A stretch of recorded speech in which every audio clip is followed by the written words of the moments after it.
Well, good morning. There's Rocky and I. I'm eating watermelon, and Rocky thinks he wants some. hmm Got the big thing of watermelon for like $4.50 because yesterday was the best before date. There he goes. Quite a cat. Anyway, ate a bunch last night, and I'm eating more this morning. hmm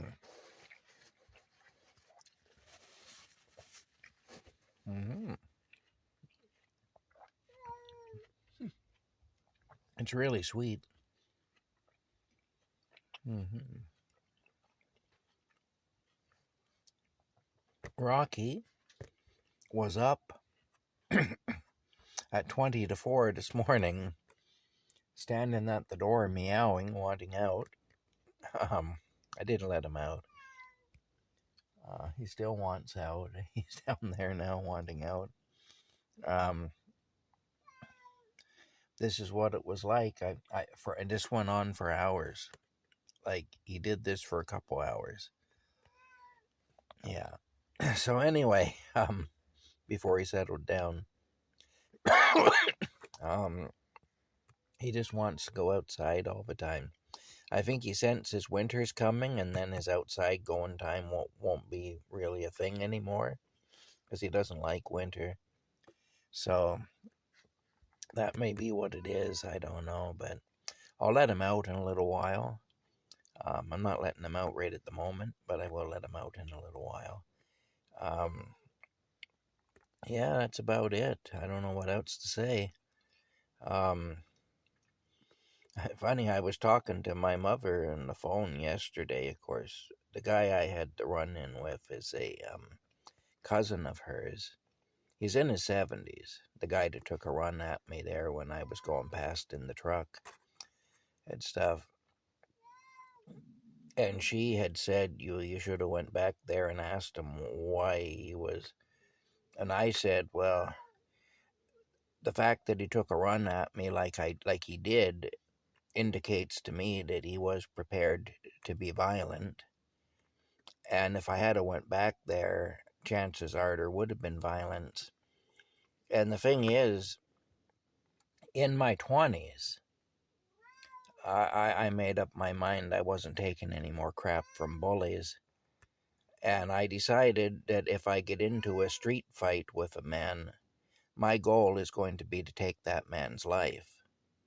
And that put a stop to it once the people in town realized that I was prepared literally to kill them if they wanted to come at me in a violent way. It put a stop to that. People were scared of me then.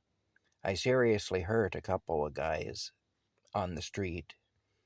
When they came after me, I never went after anybody, but I had guys jumping me on the street. And I started carrying weapons. I started carrying blades and whatnot. And one guy, I actually cut his throat. I didn't cut it real bad or anything, but still, any wound from the neck up bleeds. Anybody who's had a head wound or wounded their neck knows that it bleeds something awful, and it's kind of scary, you know. Now, I could have hit a main artery, of course, and the guy would have bled out in seconds. But I was prepared for that. If that happened, the way I looked at it, if that happens, that's what happens. But I'm not taking any more crap. Because I had guys sucker punching me on the street.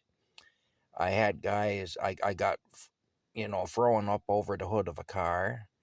Had my glasses smashed because they went out onto the street. The only reason I didn't go out onto the street is because I grabbed the hood of the car. It was a Pontiac Parisienne, and they had the hideaway wipers.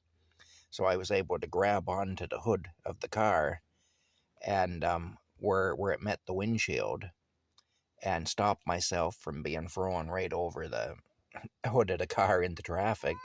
But my glasses did get run over. And the pair of side cutters I had in my back pocket tore my pants up and gouged a big chunk out of my hip and everything. So, I mean, and this stuff was happening a lot in Perth back in the 1980s and so on. So like I say, I made up my mind that if I get into any street fights or anything, I will take the other guy's life.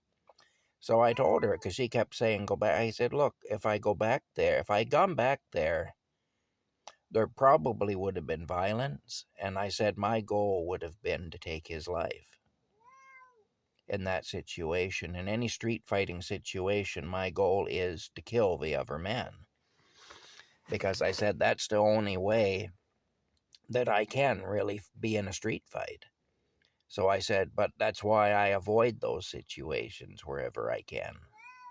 Going back there, I'd be knowingly putting myself in a situation where my intention would be to kill another person, because I'm pretty sure he would have came at me violently again. He did once, and the only reason there was no physical contact is because I was driving a truck. If I had been on foot, there would have been a physical fight. There's no doubt in my mind about that. When a man charges at you like that, he means you harm. And she started going on about how he's old and sick, and I just said, well, that would just make him easier to kill. You know? And that really is how I feel about it. Like, look, don't go after people. You don't know what frame of mind the other guy is in. You don't know what he's carrying. You don't know what kind of weapon he might have on him or anything. I always carry a weapon. I always have something on me that I could use to seriously hurt another person. And the reason for that is I had too much crap happen when I was young. And I learned early on that I needed to be in a frame of, to be physically able to seriously hurt or kill another person at all times, and I needed to be in the right frame of mind to do so. And so, yeah, I don't care that he's old and sick. If he comes at me like that, I will kill him.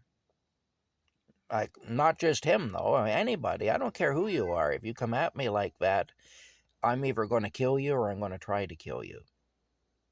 And maybe I won't succeed. Maybe I won't kill you. Maybe you'll kill me, you know? But I'm not going to initiate it, ever, because I know how far I'm prepared to go. So, and I know that I've equipped myself to be able to back that up.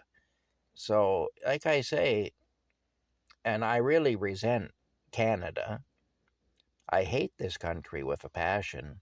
And one of the reasons that I hate it is because of all this bullshit that if you try to defend yourself, you're the cause of the problem, not the one who initiated it. Now, he's a victim. He becomes a victim as soon as you try to defend yourself, and now you're the aggressor. And it's like, look, if somebody's walking down the street or doing whatever, they're minding their own business, they're not interfering with you, don't come at them with violence. You know, don't do that just because you think they're weak and you think you can take them or whatever. Whatever it is, don't do that. Because like I said, you don't know what the other guy is capable of. Sometimes the people who look weak, like that's another thing I told my mother. I said, okay, he's in his 70s and he's in bad health. In that case, he should know better. Why is he coming at me like a raging bull, if that's the case? Plus, I told her, even somebody in that state, you know, they can land you a pretty good hit. And you hit somebody in the wrong spot, even. You hit somebody in the wrong part of their head, you can kill them. I went to school with a girl whose father was an OPP officer. And she told me that he was actually trained in different ways to kill people. Just with one hit, that he could literally take your life just by hitting you once. And she said one of the things that he knew how to do was to hit you in the nose in such a way that it would drive basically the bone or the cartilage or whatever up into your brain and kill you. You'd be dead before you hit the floor if that guy hit you like that, and he was trained in how to do that. So this is what I'm saying, a street fight is not something to fool around with. If you're in a street fight, you should assume that the other guy's trying to kill you, and you should be trying to kill him. That's just a fact. But the best thing is not to get into street fights. And this is why I avoid places and people where I know a street fight may happen. I stay out of bars. When I worked for the auctioneer, his son was always trying to get me to go to the bar with him. His son liked to drink, he liked to go to bars, and he wanted me to come hang out with him at the bar. And I never did.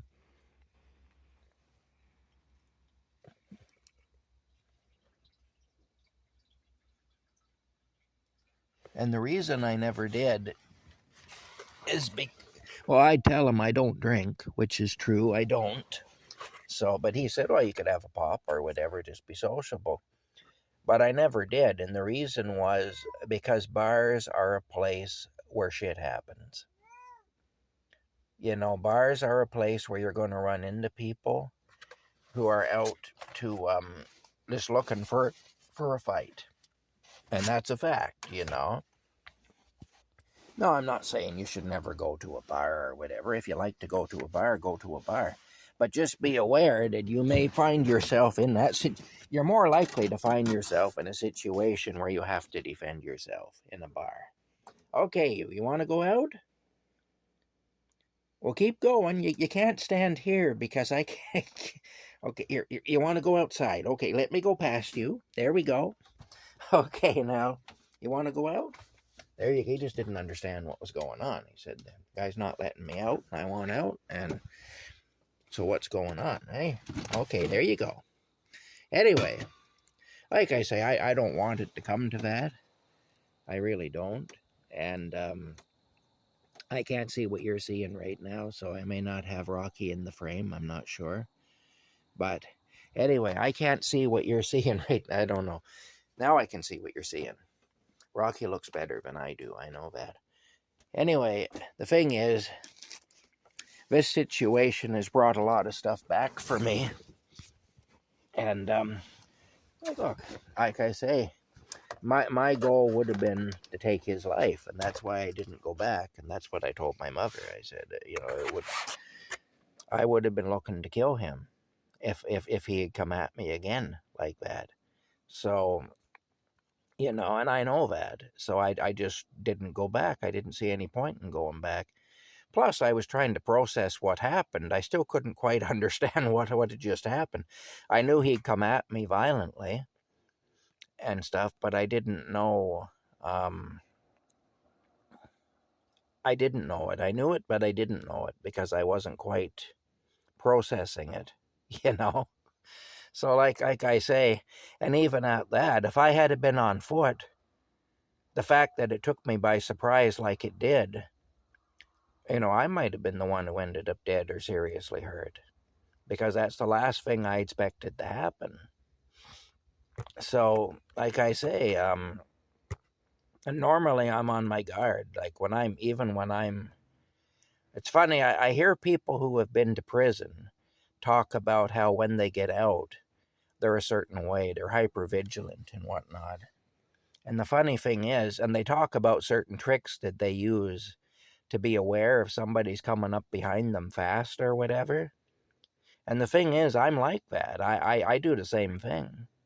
Like watching for reflections in store windows. A store window's like a mirror. And if you just look out the corner of your eye as you're going past the store, if somebody's coming up on you real quick, you'll see the movement. You may not see them right away, but you'll see the movement coming toward you, And see, people who have been in prison, they know that. And so I have the same mentality as somebody who has served decades in a federal penitentiary, in terms of how I operate when I'm on the street and so on. Years ago, I had my young niece with me on Bank Street in Ottawa, in the city of Ottawa. Now Bank Street is kind of the main street of Ottawa. That's what it's considered. And there's a lot of stuff goes on down there. It's a pretty rough area. And anyway, I was going to a store down there, and I took her with me. Well, we come up to an intersection and we had to cross the street. We had to walk a few blocks to get to where we were going. I parked the car in a place where I knew I could get parking rather than go right downtown and then go around in circles for an hour. But it meant we had to walk a few blocks. My niece was only about 7 years old at the time, I guess. Anyway, we're walking and we stop at this intersection. We were waiting for the signal to cross the street. And I noticed about half a block up on the next block, directly in front of us, there were a couple men squaring off to fight. And I knew what it was, you know. And so I told her we're going to cross the street. And we turned and we went across Bank Street and we went down the other side of Bank Street. So, and right about when we were across from those two guys, they started fighting. They went right at each other. And she saw that, and she looked up at me and she said, "You knew that was going to happen, didn't you?" She said, "That's why we crossed the street." And I said, "Well, yeah, I did, you know." And she said, "How did you know that?" And I said, "Well, I've got 30 years on you." And I said, "I have seen this before." I said, "Well, you're seeing now." I said, "This is your first time to see that." I said, "In my case," I said, "not only have I seen it, but I've been one of those guys. I've been in that situation." So I said, I knew what was going to happen. I could tell by the way they were, just by the body language, I said, by the way they were moving and the way they were, the way they were looking at each other and stuff. I knew what was going to happen, and I didn't want us to be in the middle of it when it happened because, you don't want to be in the middle of that. You don't know what might go on. So I said, that's the reason that we crossed the street. Anyway, like I say all the time, there was another time I took her to McDonald's we used to take her for an ice cream sundae at McDonald's. And we're sitting outside. It was a nice day having our sundaes. And this woman approached us looking for money. And I said, "No, I don't have any money." And she went away. And a few minutes later, a man approached us looking for money. Well, I'd been watching these two. I knew what was going on. And I said, "No, I don't have any money."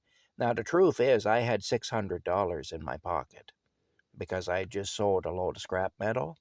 So I had $600 in cash in my pocket.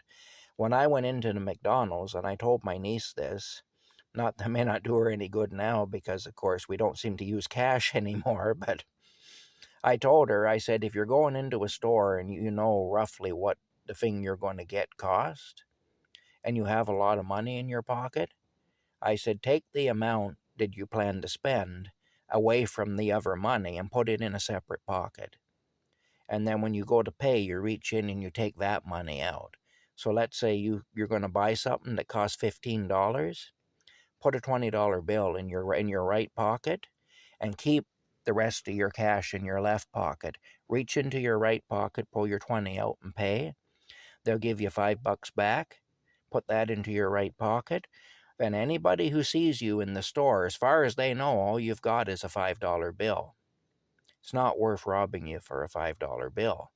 But if you say have hundreds of dollars in your pocket and you pull that out and you take a 20 off it, or you take a 10 and a 5 or whatever, and you pay, now everybody in the store knows that you've got a big wad of cash. I said it only takes one really dishonest person to follow you out of the store and to rob you of your money, to stick you up, basically, to mug you. So I said, when you have a lot of money on you, that's what you do. You have a separate pocket, and you never let people see in public. Never let anybody in public see what you've got. Anyway, she says to me, "That's a coincidence. Two people coming looking for money." And I said, "No," I said, "it's not a coincidence." I said, "They're working together." And I said, what they're doing is they're hoping to get a little bit of a handout, yes, But the other thing that they're doing is they're watching to see how much money you've got. Let's say I pulled out my money and I give them a $5, give one of them a $5 bill or a $10 bill or whatever. Well, they're going to see what I have. And then chances are when we leave here, they're going to follow us and look for an opportunity. And they may be carrying weapons or anything, and they're going to be looking for an opportunity to rob me. So I said that's the reason that I don't give them money, Anyway, a few minutes later, the two of them walked off down the street together, and she pointed it out. She said, "You were right. Look, they're together." And they went off down the street together, you see. But so I mean, like I say, over the years you learn these things, and you learn that the world is not a good place for the most part. It's a dangerous place. It's a hostile place, and you got to be very careful. And you got to avoid certain situations. There are times when you got to cross the street, or you got to not give people a thing, or you got to be careful not people don't see what you have. If you're going around and you're flashing a wad of money, you're really asking for trouble. And the same thing if you're walking down the street with your head down, or you got your face buried in your phone, you're scrolling through, where you're walking or whatever. You're just asking for trouble, because some predator's going to zero in on you and you're going to have problems. And the same if you go to certain places, then you got to be prepared, because there are certain places where it's more likely you will have trouble than other places. Now, I certainly didn't expect what happened the other day. I didn't expect it from that man, for one thing, because I thought we got along. And I also didn't expect it, I'm out here in the country in the middle of nowhere. So I didn't expect it either for that reason.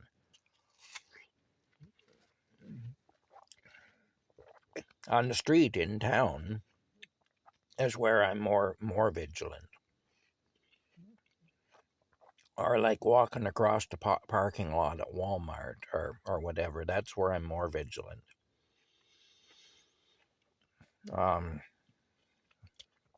I've seen some pretty wild things in that parking lot at our local Walmart, I'll tell you. There's been some pretty wild things happen there. Anyway, the bottom line is, I certainly wasn't expecting what happened. I did make a video about it anyway earlier this week, so if anybody wants to know, I did make a video about it where I think I called it I Had a Strange Experience. But anyway, where I tell the story about what happened. But no, I didn't go back and confront the guy, and I'm not going to confront him. I may hear through the grapevine about it at some point. I may hear what it is that caused the issue.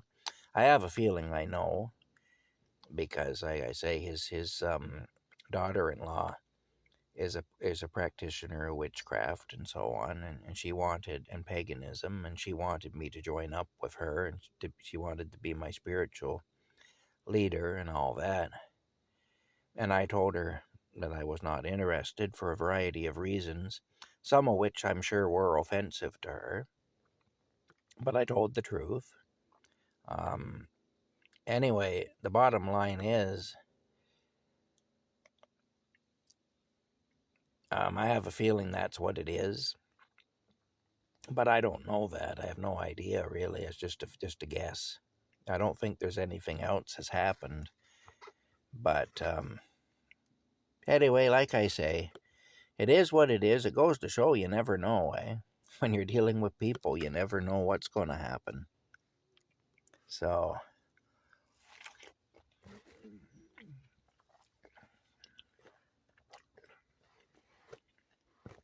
like I say, I'm not going to confront the guy. I'm going to avoid him, because I know that there's a possibility there'll be a physical confrontation. And if that happens, my goal will be to take his life. And that's not a situation that I'm going to intentionally put myself in.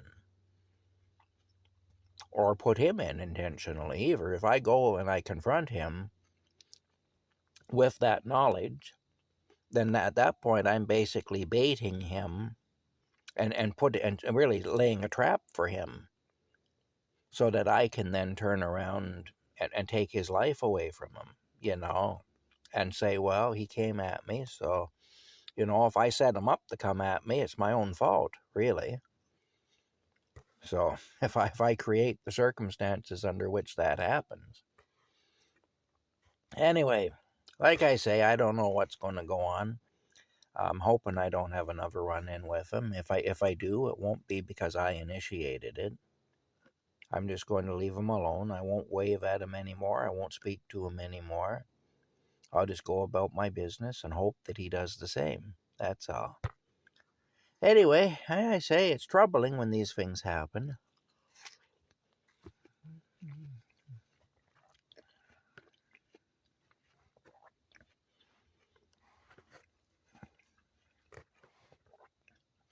I do enjoy my watermelon, though. I do. Oh, here comes Rocky. I don't know what's going on with him lately. He's a little different lately. Maybe just as he gets older or something. I guess we all get a little weird as we get older. So maybe that's it. I don't know. Anyway, I just heard a meow out there, but I'm surprised he stayed out there as long as he did, because everything's all wet and stuff, and he doesn't really like that.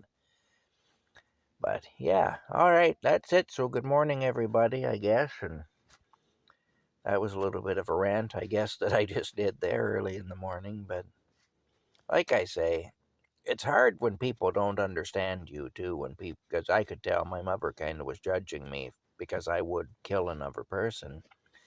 But the thing is, I believe that other person would kill me. Even if they don't intend to, I think that they would, or they could, because when you get into a fight like that, one smash to the head, and you can die. The woman that I had a kind of a weird situation with back in 2022, she had this ex-boyfriend. Her and this ex-boyfriend had split up. But the ex-boyfriend's brother had come to live with them when they were still together, and his family abandoned him at her house. So he was still there. He was there for a while. And he had a brain injury. And what had happened to him was he got sucker punched. He got punched in the head, and some idiot just punched him in the head. I don't know where he was somewhere, some public place when this happened, and he ended up brain injured. The guy couldn't work. The guy had to walk with a cane because it messed up his equilibrium. The guy was affected mentally. And when you talked to him, you could tell he wasn't, he had problems. He wasn't all there. Nice guy, really nice guy. I met him a few times. I actually really liked the guy, and I felt bad about what had happened to him. But the poor guy, and just a hit to the head, one punch to the head changed that guy's entire life. That's how serious it is when you get people coming at you that way. So yeah, if you come at me that way, I'm going to, my intention in that situation is going to be to kill you. Even though I know that I'm in Canada, and that will make me, as far as the law is concerned and as far as society is concerned, a murderer. And even the fact that I'm saying what I'm saying now, in the eyes of most people in this country, makes me a would-be murderer. Makes me somebody who has an ambition to be a murderer. The truth is, I would prefer to go through life and never have to deal with any of this crap. And I do go out of my way to avoid people and situations and places where this is likely to happen. But like I say, in the course of your day-to-day life, you can't always avoid it, no matter how hard you try. And so, in those situations, if somebody's physically coming at me to hurt me, My intention is to take them out. Just to totally take them out. Take them right out of the game. And if I have to permanently damage them or kill them to do it, and if I have to bring a weapon into it to do it or whatever, that's what I'll do. I'll be just as dirty as I have to be so that I be the one who walks away from that situation intact, even if it means the other person doesn't walk away from it. And that's a hell of a thing. It's a hell of a thing to think we're living in a world where where that's the reality, and that you better be prepared to face up to it. But that is the reality. So, and like I say, I resent Canadian law. I resent Canada, and I resent that we don't have laws that allow people to defend themselves. We got the police now telling us that if somebody breaks into your house, you're supposed to just cooperate with them.